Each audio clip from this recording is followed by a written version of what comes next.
There's nothing quite like playoff football in Texas. Even the warm-ups are a little more intense. This year, on a cold and windy night in Beaumont, the Scarborough Spartans got their shot at a state championship. We're not supposed to be here. We got an opportunity. Yes, all you want in life is another opportunity. To get a win, something even for this playoff team that's been hard to come by. They're going into something that they've never been a part of. We're going to make history regardless. Five, extend those arms! This Spartan story dates back to 2009. At least that's when their losing streak began. Stand low. Coming into this season, they had lost 47 straight games, the longest such streak in the state. And they were looking for a new coach.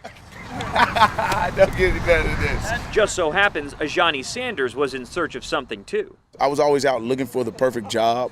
Meaning a team with a winning tradition. You know, that team that had been 10-0 the year before and coach decides to retire. Instead, he elected to coach Scarborough, a program which had 15 players on its active roster. Ready.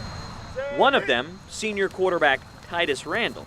I try to tell my teammates that this is not what we, the only thing that we can settle for. We can win a game, and we will win a game.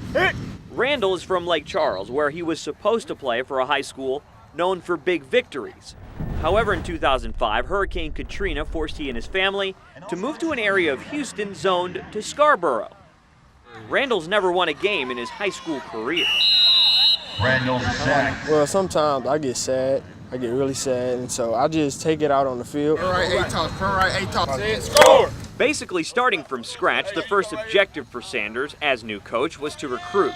Literally walk the hallways and ask students if they wanted to play football. I was getting on the phone, calling kids, contacting parents, convincing kids in the hallways to come out and play football, that it would benefit them, talking to bosses, getting kids out so I can work on schedules to get them out of practice on times, things like that. And then finally, I got to talk football, and it was a relief. As you would expect, the learning curve for his new players is pretty steep. So you guys don't pop up when you're trying to pull. You got to get off from under there. You got to get back, boom, and then around. That's all I want. Turns out football was the last thing he needed to teach his upstart football team. I was ready to go and just know my X's and O's and get on the board and talk football, and that was the last thing that I could do. We talk about academics, we talk about life lessons. We're talking about the whole man versus just a football player. Let's go! Let's go! On the field, Scarborough's Friday Night Lights experience is different.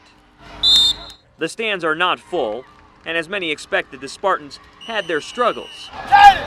And no matter how many times it's happened, losing never gets easy.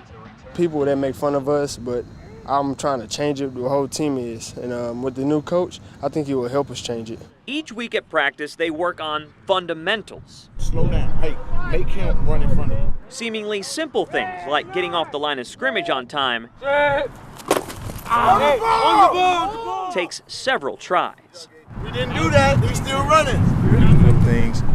We're still learning the game, just different situational things, but we're a football team now. Unlike in the past, the Spartans did get better as the season went on. They scored more points. They even held a lead in their regular season finale. I mean, it was exciting. So they had a feeling of what it could be like to possibly to be up in a football game, or actually just to compete in a football game for more than just maybe a quarter. Improvement, though, didn't equal wins. Scarborough finished 0-10 again. But the season wasn't over just yet. Check base, check base, check base. Mike Plug, ready, kill! You see, the Spartans are in a 4-team district, which meant no matter what their record was, they always knew they would be in the playoffs. They're the first team ever to clinch a spot without a win. It's going to be double-decker stadium, baby. Woo! It's going to be nice. Boom on three. 1, 2, 3, boom! So back to that cold, windy day this past week. I love each and every last one of y'all, man. I love you too. I'm a senior, dog. This means a lot to me to play this game with y'all, bro. Scarborough faced West Orange Stark, a team that had won their district 10 of the last 11 years. The game, well, it wasn't pretty. As they did all year, the 28-man Spartan team fought hard, but the Mustangs were just too tough. Scarborough managed only 1 yard of offense. Their only first down was picked up on the final play of the game.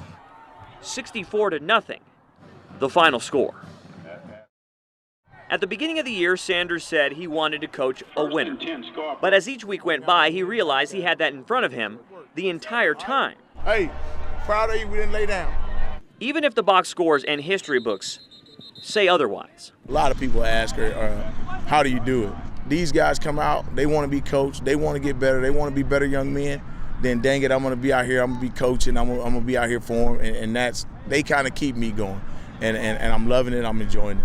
One last time, baby. Spartans, let's go. In Beaumont, Daniel Gotera, KHOU, Rise on 3. 11 Sports. 1, 2, 3. Spartans!